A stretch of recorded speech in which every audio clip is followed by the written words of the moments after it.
uns ligantes, a gente também divulgou no Instagram, tem algumas pessoas que estão de fora da liga. E hoje a gente vai ter essa aula de AVE junto ao professor Atahualpa. Ele é formado pela Faculdade de Medicina do Rio Grande do Sul e é residente em neurocirurgia pelo Hospital das Clínicas de Porto Alegre. Ele possui título de especialista, então, em neurocirurgia e em neuroradiologia intervencionista e é mestre no programa de pós-graduação também pela Universidade Federal de Porto Alegre. Ele é professor da Univag, da UFMT e também preceptor do programa de residência em neurocirurgia pelo Hospital Santa Rosa. Então, vamos começar com a nossa aula. O professor, senhor pode projetar o slide, qualquer coisa pode falar com a gente.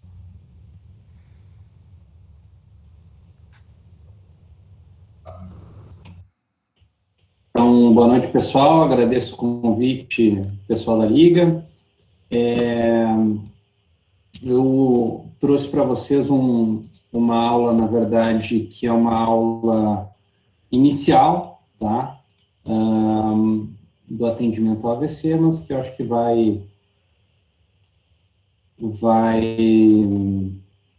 cumprir bem o objetivo de passar para vocês o atendimento inicial, né? Deixa eu só compartilhar aqui a minha tela. Então, na verdade, é uma aula que fez parte do treinamento do pessoal aqui no atendimento do SOS AVC, aqui de Cuiabá, tá? Já houve uma certa mudança no fluxo dos pacientes, que agora está sendo utilizado o HMC, né, o Hospital Municipal, mas o atendimento é o mesmo. Né? Então, a gente começa, na verdade, com uma vinhetinha clínica, uma paciente de 36 anos, obesa, usuária de anticoncepcional oral, que teve uma perda de força e sensibilidade subitamente à esquerda durante o trabalho. Esse é um caso real. Ela caiu, ela era uma pessoa que trabalhava na limpeza do hospital, na frente do residente da neurocirurgia, né? Foi encaminhada à emergência e foi avaliada, tá? O delta-T, ou seja, o tempo da avaliação até o início dos sintomas, então, claro, foi dentro do hospital, foi muito curto, né? Então, a avaliação completa foi de 30 minutos. E o que a gente faz com essa paciente, qual que é o manejo, é o que a gente vai discutir a seguir. Bom, a gente vai definir o que é AVC, qual que é a importância do AVC no contexto da saúde pública, o tratamento na fase aguda, comentar sobre a questão do tempo nesse tratamento, falar um pouquinho dos sinais e sintomas, quais são as escalas clínicas, especialmente de triagem, e os critérios de encaminhamento aqui são mais específicos, e algumas conclusões. Então, eu não vou conseguir passar por todas as nuances dos diferentes tipos de apresentação do AVC, tá? Porém, o básico para o atendimento, no primeiro momento, é o que a gente vai discutir. Tá? Depois, outro dia, a gente pode combinar, tem uma aula só sobre o tratamento cirúrgico do AVC, para a gente falar com mais detalhe de algumas situações, mas agora é mais uma visão global do atendimento na fase aguda. Bom, nesse trabalho de 2008, o pessoal lá da USP de Ribeirão, o professor Otávio, identificou a quantidade de termos dentro, claro, do Brasil que a gente usa para AVC. 28. Então, esse já é o primeiro problema, né? Como é que a gente vai definir? Isso é um acidente vascular cerebral? É um derrame? É uma isquemia? Né? A Rede Brasil AVC, que é uma ONG que trabalha com a conscientização e com o atendimento do AVC, ela é formada por pessoas importantes no âmbito da assistência e acadêmicas do Brasil inteiro, optou pelo uso desse termo acidente vascular cerebral, tá? Para a gente formalizar o jeito que a gente vai tratar esse problema, tá? Até para as pessoas já identificarem. É diferente quando a gente fala um infarto, né? Você fala, a pessoa infartou, todo mundo sabe o que é, né? Se a gente fala que teve uma isquemia cerebral, derrame, AVE, AVC, isso não é tão claro. Então, para tentar todo mundo falar a mesma língua, eles optam pelo uso do termo AVC mesmo, apesar que a gente sabe, né, que às vezes o problema não é cerebral, mas é encefálico. Então, ele é conceituado como o surgimento súbito de um déficit neurológico causado por um problema dos vasos sanguíneos do sistema nervoso central. seja a obstrução desse vaso, e a gente tem 70% a 80% dos casos, né, o AVC isquêmico, ou, no restante, o AVC hemorrágico, que ainda se divide em AVC hemorrágico com hematoma intraparenquimatoso ou a hemorragia subaracnoide, que são temas para outras discussões. A gente vai focar no isquêmico, tá? Então, como eu falei, 17% hemorrágico, então 10% do total é o hematoma intraparenquimatoso, 7% é hemorragia subaracnoide.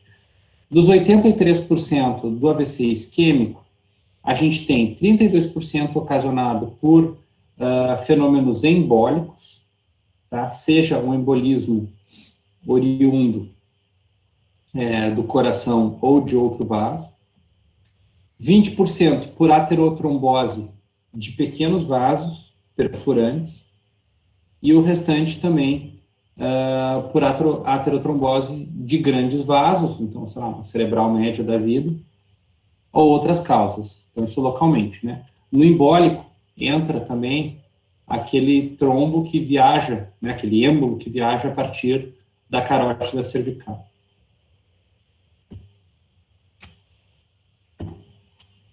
Qual que é a importância disso no contexto de saúde pública? Por que todo estudante de medicina deveria saber, pelo menos, identificar? Porque é uma coisa comum. Tá? Uma em cada 4 pessoas no mundo vai sofrer um AVC, e o risco médio, ao longo da vida, de ter um AVC chega a 20%. No Brasil, para AVC isquêmico, chega a 15%. Então, é bastante. Tá? É uma doença que pode causar, além de uma mortalidade, uma morbidade muito grande. É a segunda causa de morte não violenta no nosso país, a primeira causa de incapacidade, e 72% dos pacientes que sofrem o AVC acabam não retornando para o trabalho. Então, um custo social e econômico alto também, tanto de produtividade perdida, quanto das necessidades com seguro social.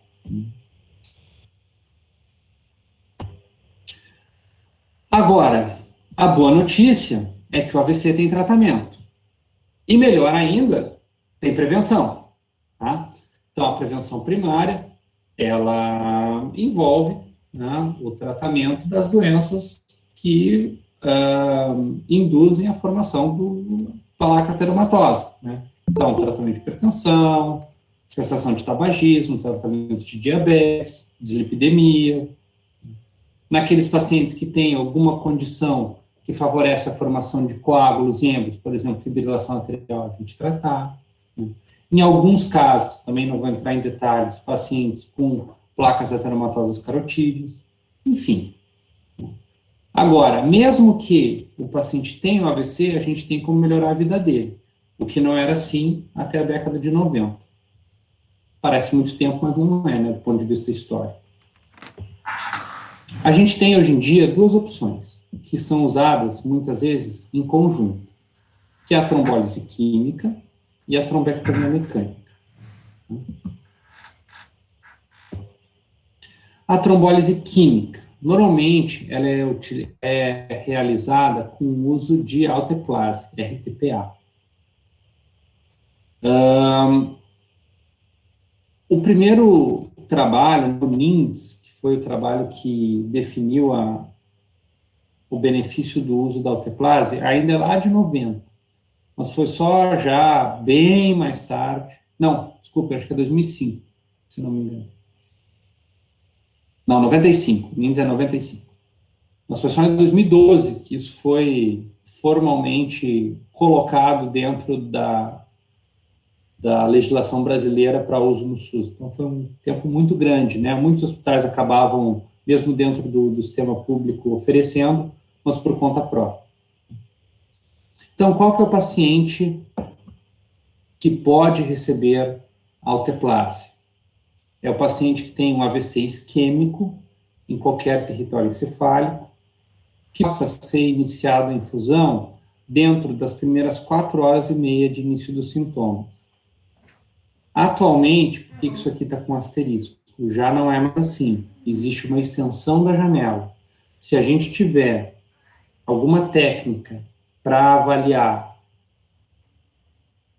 a relação entre o que a gente chama de penumbra e necrose cerebral, a gente pode até utilizar, mesmo que o tempo iniciado do sintoma seja maior, ou que a gente não saiba exatamente quando iniciar os sintomas, que é o caso do chamado wake-up stroke, né? Aquele paciente que acorda já com déficit. Depois eu falo um pouquinho mais sobre isso. Eu não posso ter uma tomografia ou a ressonância, mas normalmente a gente acaba fazendo tomografia, né? Com evidência de hemorragia, porque eu estou dando uma medicação que é trombolítica, né? Oficialmente, o paciente tem que ter mais de 18 anos. Em ocasiões, aí, discussão caso a caso, é utilizado em pacientes já com menos de idade. E, idealmente, tem que ser um paciente, depois a gente vai falar um pouquinho de escalas, que previamente esteja num estado neurológico bom, né, que já não seja uma pessoa muito comprometida.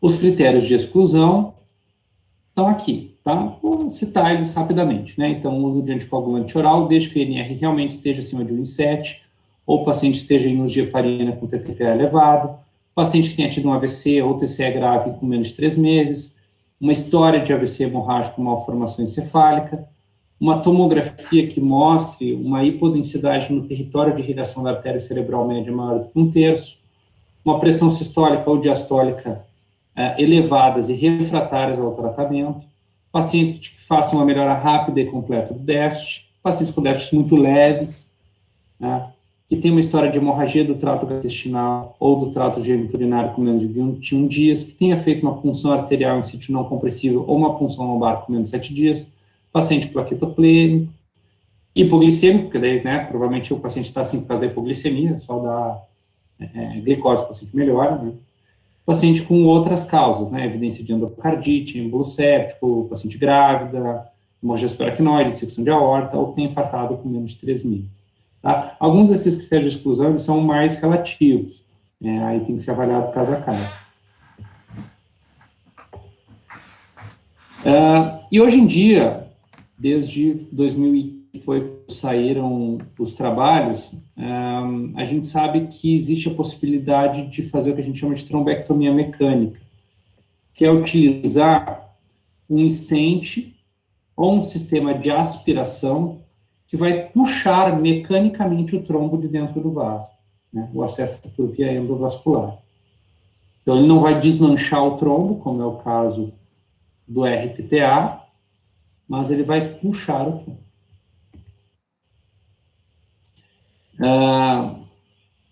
Então, o paciente tem que ter um estado neurológico prévio bom, aí ele precisa fazer uma angiotomografia com oclusão de algum grande vaso da base do crânio, carótida interno, primeira ou segunda porção da cerebral média. Artéria basilar, a gente não tem tanto ensaio bonitinho, né, um nível de evidência muito alto, mas pela gravidade de um AVC acometendo a fossa posterior e o tronco cerebral, acaba sendo realizado muitas vezes. Aquela mesma história de 18 anos ou mais. O NIH é uma escala que é utilizada para avaliação clínica do AVC, ela não é nada mais do que um exame neurológico estruturado, vai até 42. O ASPECTS é uma escala tomográfica de avaliação do quanto a gente tem de comprometimento já vascular visualizado na tomografia. Então, ele pega o território de irrigação da cerebral média, divide em segmentos, e aí são 10 pontos. E o paciente vai perdendo pontos conforme tem mais comprometimento. Qual que é a ideia aqui? É não tentar reperfundir um tecido que já esteja muito acometido, porque daí o risco de ter um sangramento secundário é maior, uma transformação hemorrágica maior. Inicialmente, os pacientes tinham que ter pelo menos, ou no máximo, 6 horas de início dos sintomas, mas, novamente, com técnicas um pouco mais avançadas, a gente consegue estender o tempo de tratamento, tá, até 24 horas.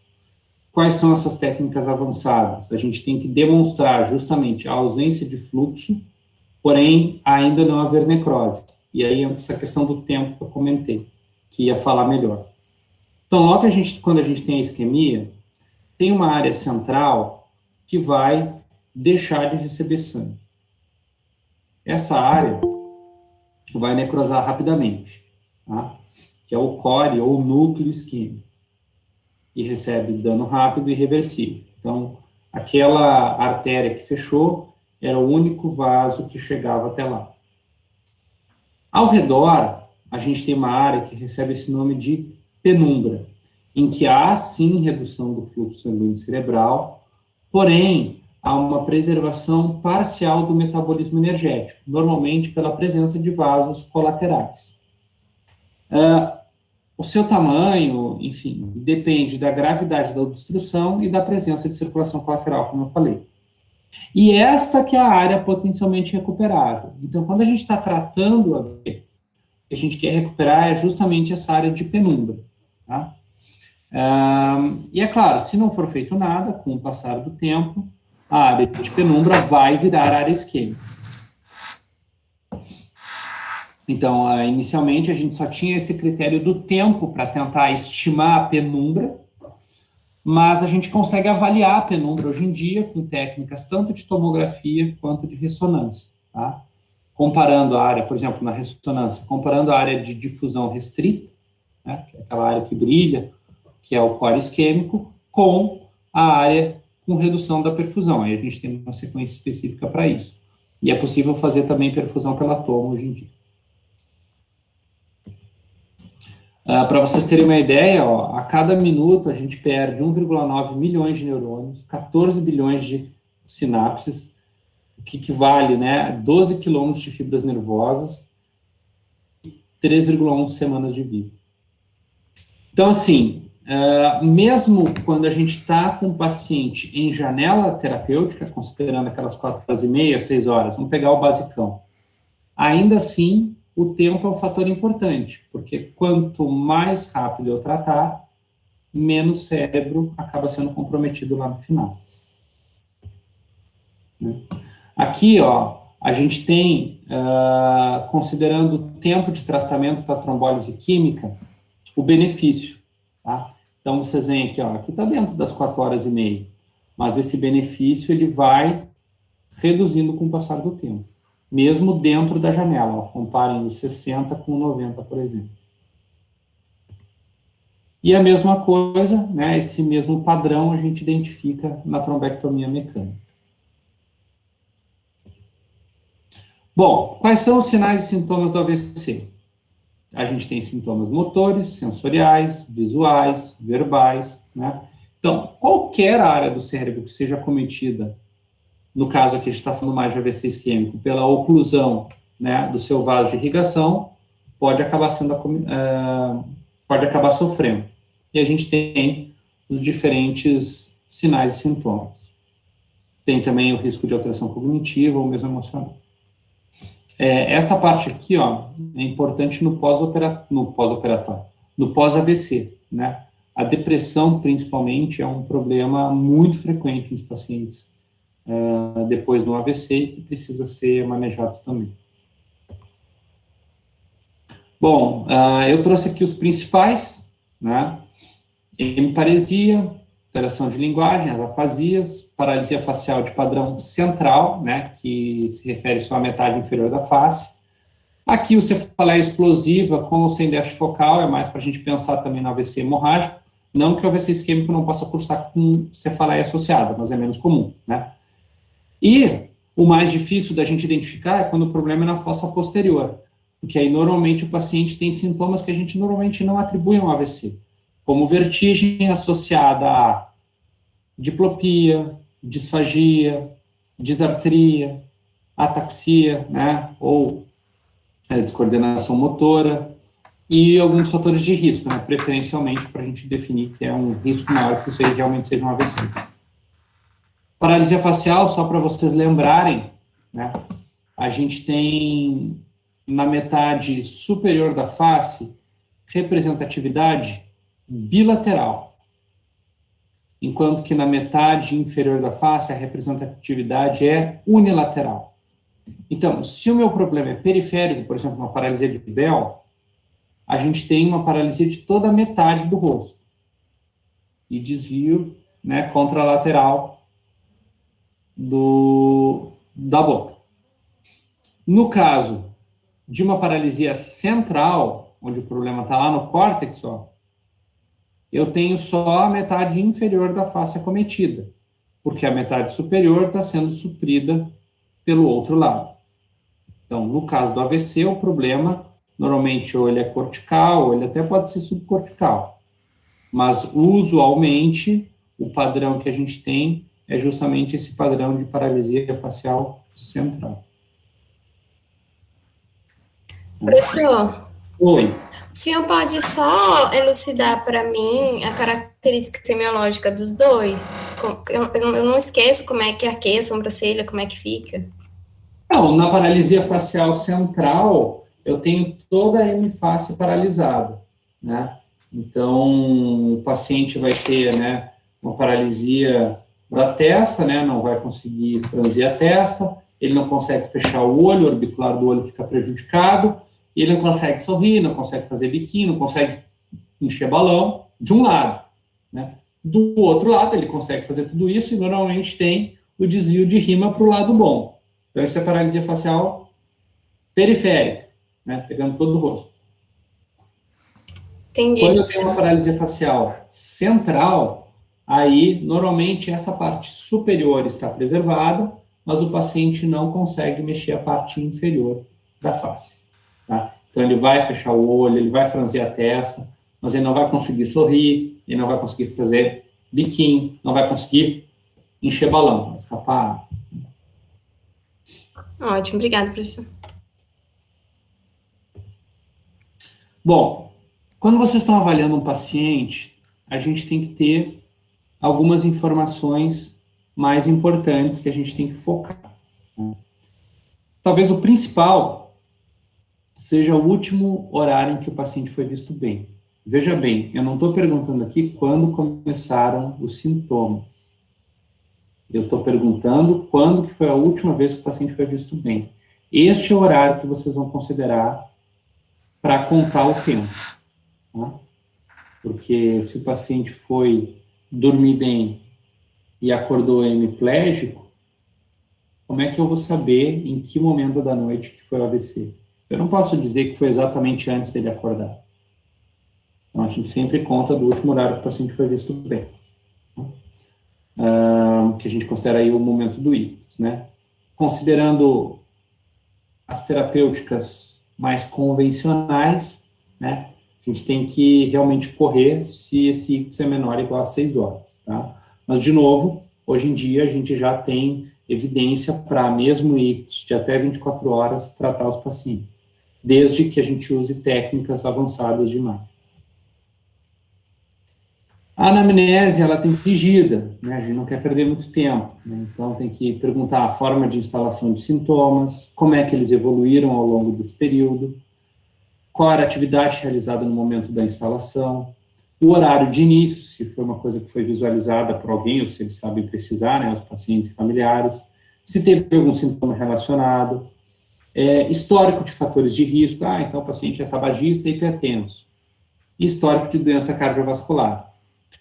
Medicamentos, muito importante, né, especialmente para a gente poder identificar aquele paciente em uso de anticoagulante, porque às vezes é um problema, né, a gente pode iniciar, mas aí demorou para ser os laboratórios, então, assim, a não ser que o paciente tenha uma história de uso de anticoagulante e tal, é relativo, a gente tem que necessariamente esperar, né, todos os exames laboratoriais. E o estado funcional prévio do paciente, né, se era um paciente já acamado, que já era hemiplégico, aí a gente pode questionar o benefício de a gente oferecer um tratamento que também tem risco, especialmente de sangramento. As escalas pré-hospitalares que a gente utiliza são duas, tá? Tem duas opções. Tem a LAPS, que é a de Los Angeles, ou, mais fácil do que isso, né, é a de Cincinnati. Cincinnati é bem fácil. Ó, pede o paciente dar um sorriso, levantar os braços e falar uma frase, né? Normalmente no Brasil ficou... o Brasil é o país do futebol, né? Mas que não é mais, né, considerando o nosso desempenho aí internacional. Mas, enfim, né, ainda é utilizado. Então, se qualquer um desses aqui for positivo, tem que considerar como sendo suspeito para AVC, e se vocês estiverem lá no pré-hospitalar, encaminhar o paciente para o hospital, para atendimento. Isso é legal de falar até para a população, né? Aí o pessoal da Rede Brasil AVC criou uma relaçãozinha com o SAMU, né? Então, pedir para o paciente sorrir, abraçar, né? Elevar os braços. Música, repetir uma frase como uma música qualquer. E se qualquer um desses estiver alterado, tem que acionar a urgência, que é o SAMU. Aí já lembra do SAMU, né? Que só para todo mundo lembrar, é 193. Tinha que ser 192, né? Agora vou eu aqui falar errado o número, né? 193 é bombeiros, né? 192 o SAMU. Bom, tem algumas cidades que é bombeiros, né? Mas a maior parte dos lugares é SAMU. Outra escala que a gente utiliza para ver ela foi criada para avaliar o pós-AVC, né? Mas ela também é muitas vezes utilizada para a gente ter uma ideia de como é que era o status funcional antes, né? Hoje em dia, né? Na prática, a gente acaba usando também para isso. Mas ela foi criada para o desfecho, tá bom? Que é a escala de Rankine modificada. Vai de 0 a 6, né? Então, grau 0 é o sem sintomas, grau 1, incapacidade praticamente 0, mas alguma alteraçãozinha para realizar as tarefas do dia a dia, mas ele consegue realizar, o paciente. 2, incapacidade leve, incapaz de realizar algumas atividades prévias das atividades de vida diária, mas tem uma capacidade de cuidar de si, né? Então, hoje em dia eu não consigo mais jogar futebol, mas eu consigo viver minha vida. 3, incapacidade moderada. Então, eu não consigo fazer minhas atividades de vida diária sozinho, mas eu ainda caminho sem assistência. 4, eu não consigo caminhar sozinho. 5, restrito ao leito.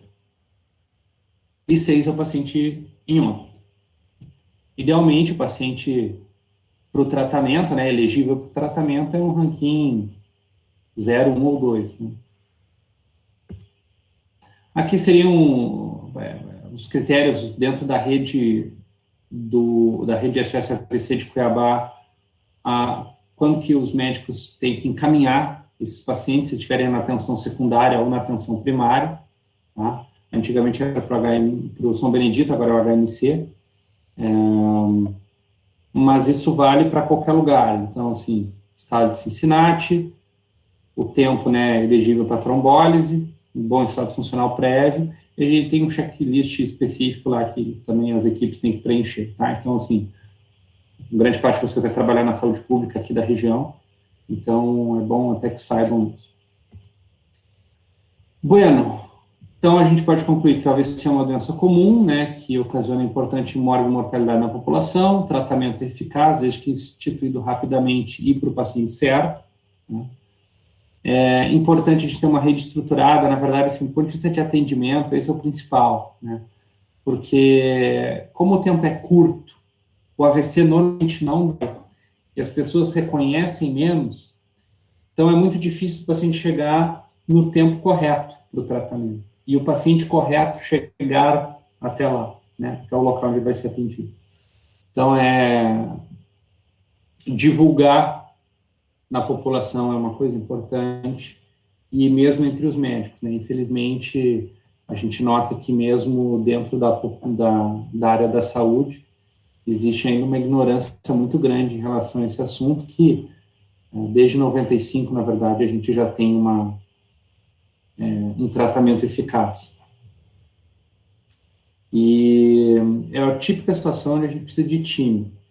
Então, se o motorista do SAMU não for rápido, se o técnico de radiologia não estiver lá presente para fazer o exame, se o maqueiro não empurrar a maca do paciente, ficar se enrolando, se o técnico de enfermagem, né, não anotar os sinais vitais, se o enfermeiro não pegar o acesso, se o médico não fizer a avaliação, nada funciona.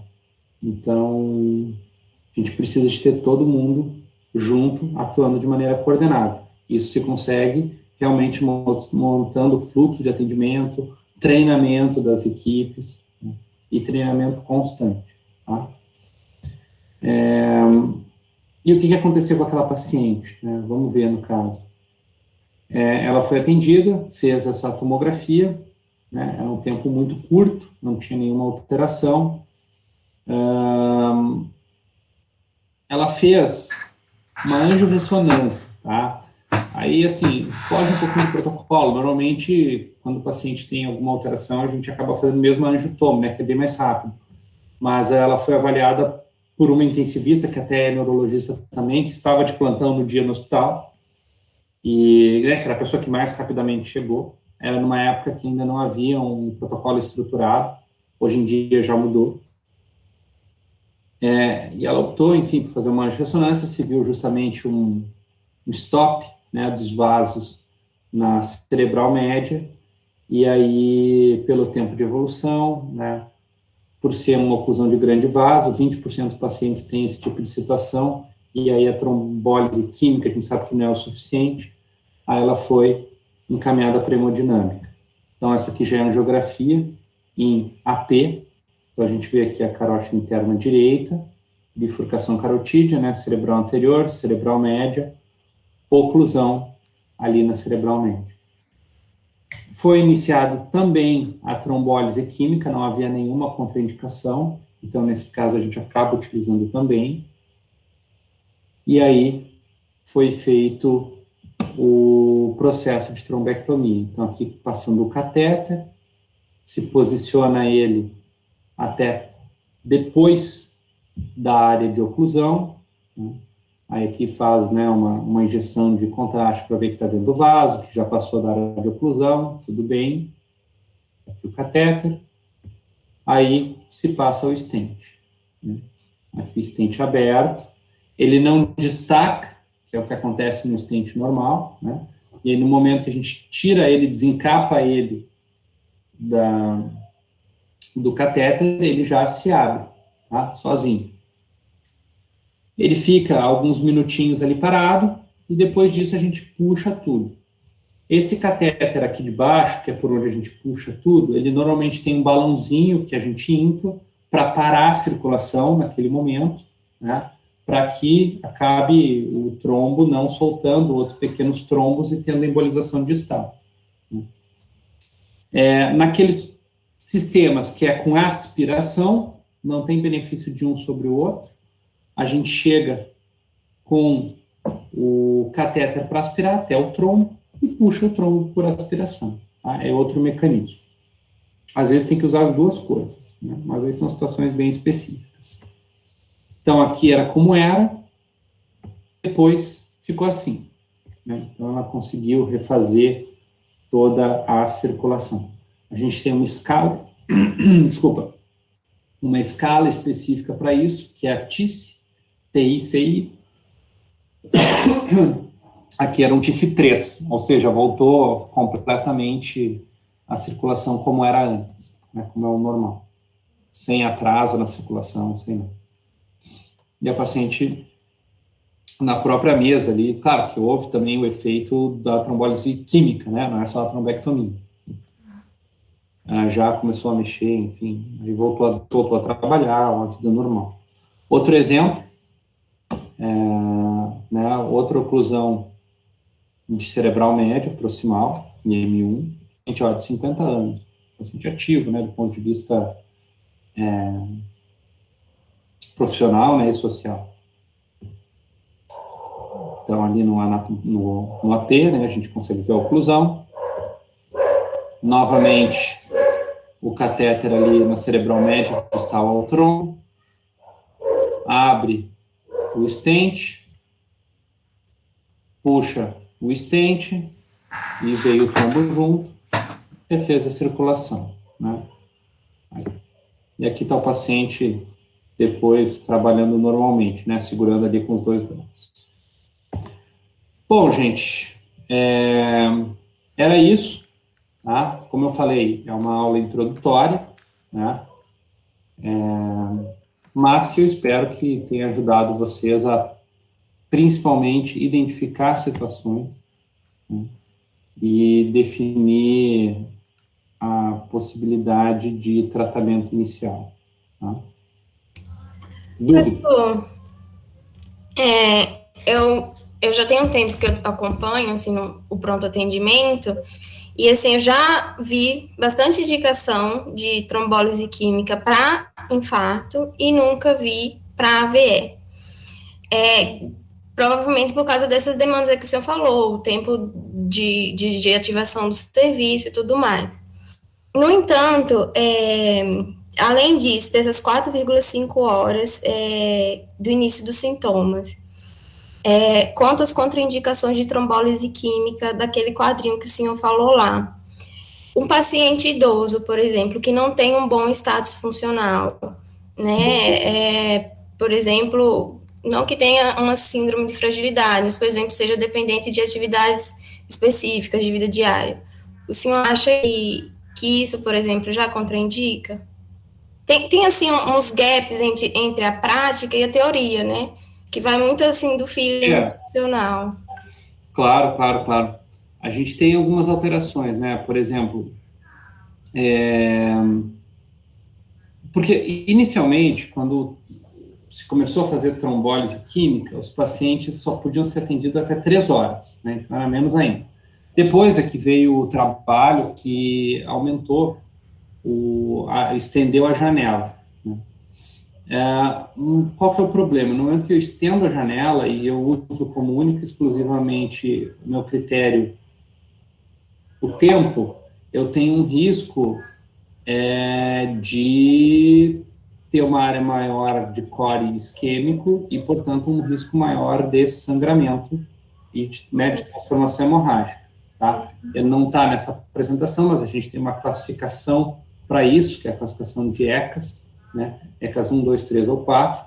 1 e 2 são alterações petequiais, né? São pontinhos de hemorragia. O 3 e o 4 já é hematoma. O 4 com efeito expansivo importante. Né?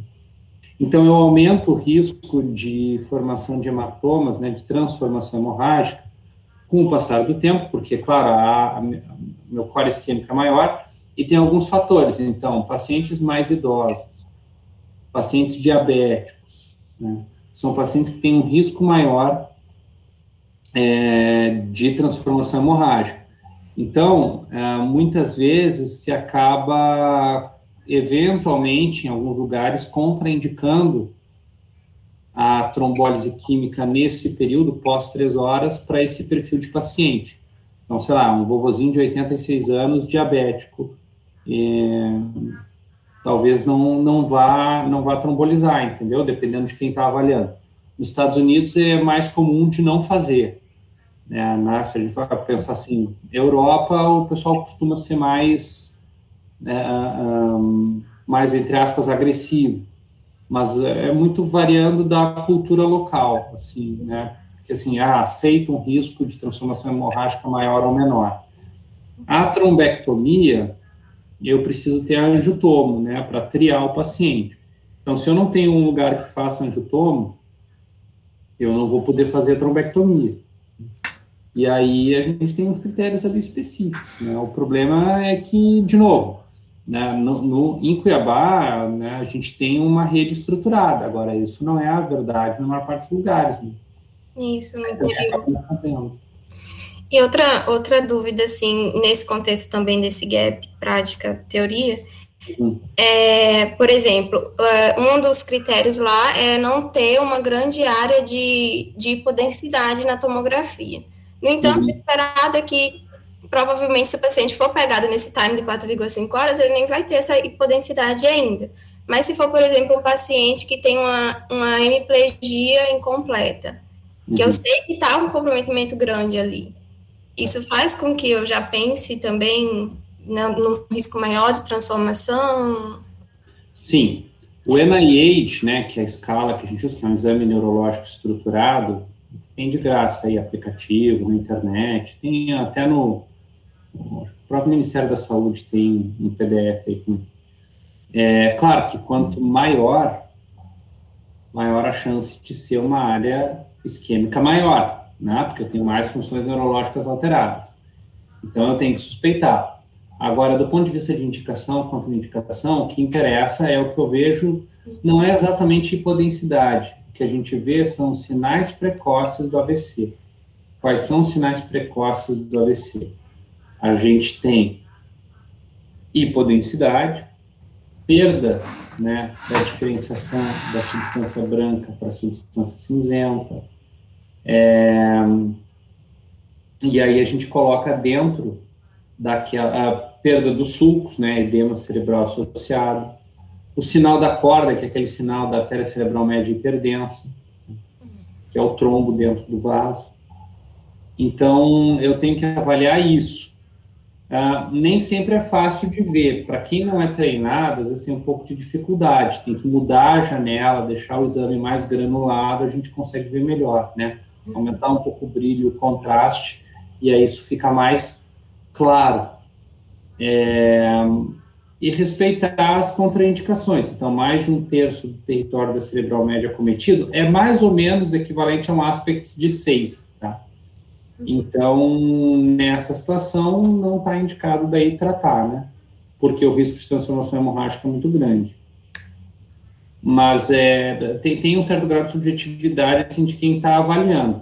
Por isso que, se vocês forem ver o protocolo do Ministério da Saúde, o que se recomenda é que o tratamento ele seja feito com a participação, não é nem do neurocirurgião, né? É do neurologista. Pela legislação brasileira, quem tem que coordenar o atendimento é sempre o neurologista. Ele precisa estar presente o tempo todo? Precisa ser um plantão presencial? Não. Ou eu tenho que ter um profissional de sobreaviso, ou, isto é regulamentado também, a gente tem a telemedicina, em que a gente tem, né, um neurologista que fica numa central e que pode atender outras instituições, né? Essa seria uma opção. Agora, tem que ter o médico local sempre para avaliar e decidir em última análise, né?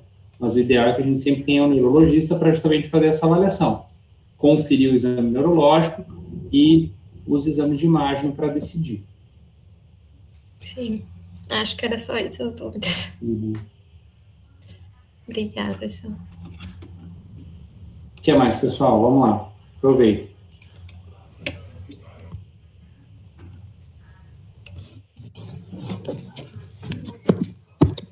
Professor, Oi. tirar uma dúvida.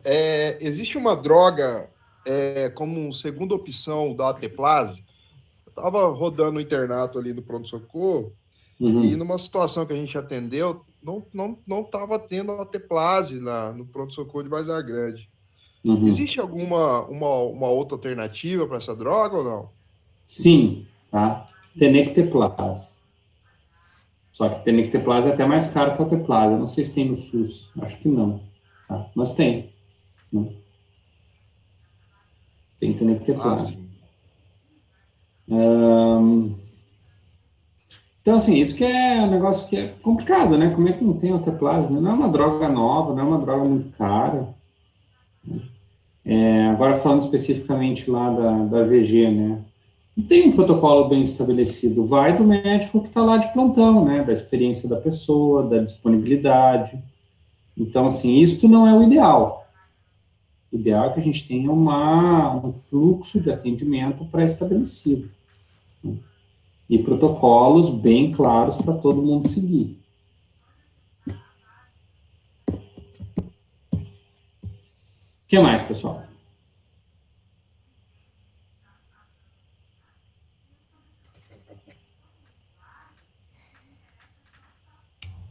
Acho que era isso, prof. A gente nem entrou, né, na parte de atendimento pós-atendimento inicial. Em que a gente tem que, só para deixar assim, né, só para lembrar vocês, que não é fazer o atendimento na fase aguda e deu, né? Esse paciente, a infusão, né, da medicação, ela depende do controle pressórico, isso pode estar monitorizado, né?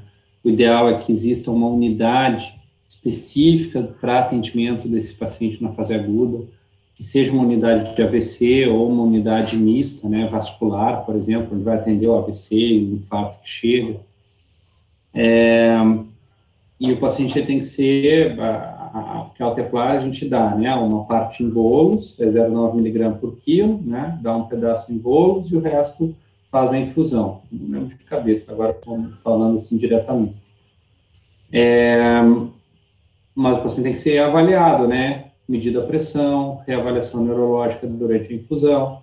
Se o paciente piora dos sintomas durante a infusão, tem que parar tudo e refazer o exame de imagem para ver se não tá sangrando, né? Se tiver tudo bem, volta à infusão. A alteplase tem risco também de causar uma complicação chamada angioedema, que ocorre um edema de língua normalmente, aí precisa utilizar medicação para reduzir isso, né? Antihistamínico, corticoide. Então, tem bastante detalhe, na verdade, do atendimento, né? Ele não para só na infusão da medicação, tá? Tem que tomografar no dia seguinte, não pode fazer nenhum tipo de acesso, né? Ou colocar nenhum tipo de catéter nas primeiras 24 horas. Tem esses detalhezinhos aí que vocês têm que prestar atenção no momento de indicar, né? E aí que está também que a pessoa não quer se incomodar, né? Só mais uma coisa. Tipo, no infarto, a gente tem todo aquele protocolinho das drogas que a gente faz inicialmente. Para o AVE, tem indicação de fazer heparina, se sim, baixo peso ou não fracionada? Não, é alteplase. Depois sim, né? Depois de 24 horas, aí a gente vai começar a heparina profilática, aí vai fazer AS, né? Tem que fazer estatina, aí tem a segunda... Se tiver contraindicação a trombólise química, tem indicação de heparina, por exemplo? Não, tem indicação de AS, né? E heparina profilática, né? Mas tu não anticoagula o paciente.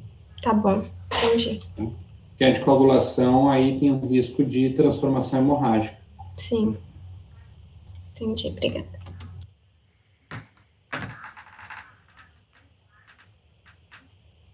Isso, pessoal. Acho que é isso sim, prof. Muito obrigada pela aula, viu? Então, espero que vocês tenham gostado.